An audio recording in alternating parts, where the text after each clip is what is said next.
வணக்கம் நம்ம சினிமா.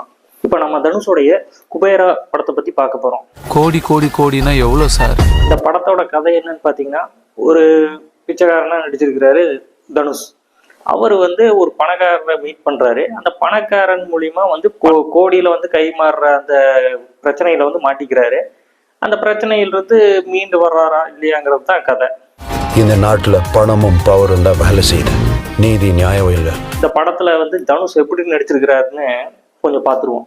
தனுஷ் ஒரு பிச்சைக்காரன் கேரக்டர் தான். அதாவது அந்த படத்துல அவரு ஹீரோ கிடையாது, ஒரு கேரக்டர்.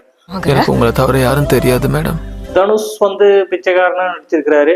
அவருக்கு நிறைய கஷ்டங்கள், பிச்சைக்காரனா இருந்து சாப்பாடு, இந்த வலி வேதனை, அந்த கஷ்டங்கள் எல்லாம் அனுபவிக்கிறாரு. பாத்துக்கிறேன். தனுஷ் பாத்தீங்கன்னா தெலுங்குல நடிக்கிற முதல் படம் இந்த குபேரா தான். இதுக்கு முன்னாடி இந்த ரஞ்சனா, நேரடி ஹிந்தி படம், அப்புறம் வேற படம் கூட நடிச்சிருக்கிறாரு. ஹாலிவுட்ல கூட நடிச்சிருக்கிறாரு. இது தெலுங்குல நடிக்கிற ஃபர்ஸ்ட் படம்னு வைங்களேன். பிச்சைக்காரன் கவர்மெண்ட் ரிஸ்க்ல கொண்டு வந்திருக்காங்க. அதாவது பாத்தீங்கன்னா ஃபர்ஸ்ட் ஹாஃப்ல கதை சம்பந்தமா போகல. இந்த பிச்சைக்காரனோட லைஃப் ஸ்டைல், அப்புறம் அவர் அனுபவிக்கிற வேதனைகள், வலிகள், இதையே தான் சொல்லியிருப்பாங்க. கடைசியில் பணக்காரனை மீட் பண்ணுறாரு, அப்படி போகுது. ஆனால் அந்த கதைக்கு ஒன்றிய படம் இல்லைன்னு சொல்லலாம். இறக்கம் காட்டுறது நல்லது தான் தீபக்ஜி, ஆனால் அது கொஞ்சம் கொஞ்சமாக உங்களையே கொன்னுடும். அதாவது ஃபர்ஸ்ட் அப்படின்னா கதைக்குள்ளேயே போகல.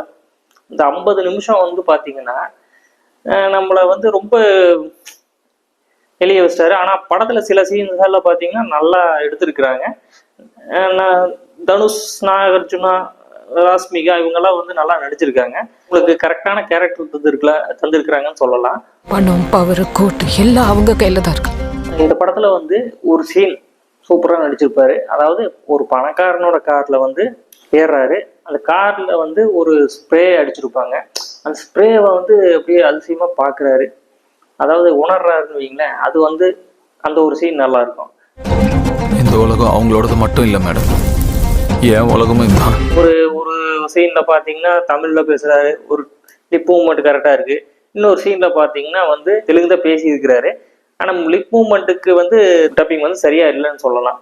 ஏன்னா சில சீன் தெலுங்குல எடுத்து, கொஞ்சம் லாங் சீன் தெலுங்குல எடுத்திருக்காங்க. சரி, டப்பிங்ல அட்ஜஸ்ட் பண்ணிக்கலாம் அப்படின்னு சொல்லி விட்டாங்க போல.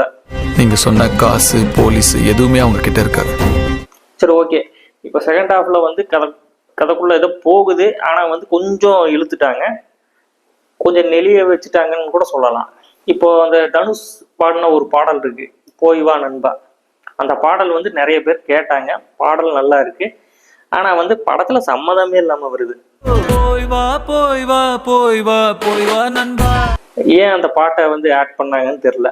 ஆனா அந்த பாட்டு வர்ற மாதிரி காட்சியை கரெக்டா எடுத்து ஆட் பண்ணியிருக்கலாம். ஆனா இதுல சம்மந்தமே இல்லாம வருது. இந்த படத்துல இன்னொரு விஷயம் என்னன்னா, டிஎஸ்பியோட பிஜிஎம் சூப்பரா இருக்கு.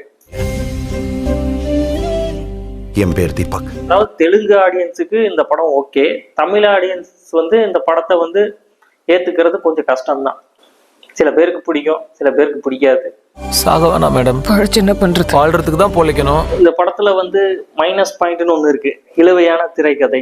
போன தீபாவளிக்கு பாத்தீங்கன்னா பிளடி பெக்கர்னு ஒரு படம் ரிலீஸ் ஆச்சு. கவின் ஹீரோவா நடிச்சிருப்பாரு. அதுல ஒரு பிச்சைக்காரன் கேரக்டர் தான். அவரு அரண்மனைக்குள்ள போவாரு, அங்க நடக்கிற விஷயத்த படமா எடுத்திருப்பாங்க. இதுல பாத்தீங்கன்னா ஒரு பணக்காரனோட சேர்ந்து பணம் மாத்துற விஷயம் அப்படி இப்படின்னு அப்படி போயிருது. தெய்வம் எங்க இருக்கான்னு சொல்லு. சரி, ஓகே. இப்போ இன்னொன்னு என்னன்னா, இந்த பிச்சைக்காரன் 2 படத்துல வர்ற சீன்ஸ் மாதிரியே அதுக்கு சம்பந்தமான சீன் எல்லாம் இதுலயும் இருக்கும். அதாவது பிச்சைக்காரன் 2 படத்துல என்ன சீன்ஸ் இருக்குமோ அதுக்கு ஈக்குவலான சீன்ஸை கொஞ்சம் உல்டாவா பண்ணி எடுத்திருப்பாங்க. படத்தோட டியூரேஷன் பாத்தீங்கன்னா 3 மணி நேரம் 5 நிமிஷம். படத்தோட நீளத்தை குறைச்சிருக்கலாம். கொஞ்சம் இழுவையான சீனையும் கொஞ்சம் தவிர்த்திருந்தா படம் கொஞ்சம் இன்ட்ரெஸ்டிங்கா போயிருக்கும். மற்றபடி பாத்தீங்கன்னா ஏதோ ஓரளவுக்கு தேவலன்னு சொல்லலாம்.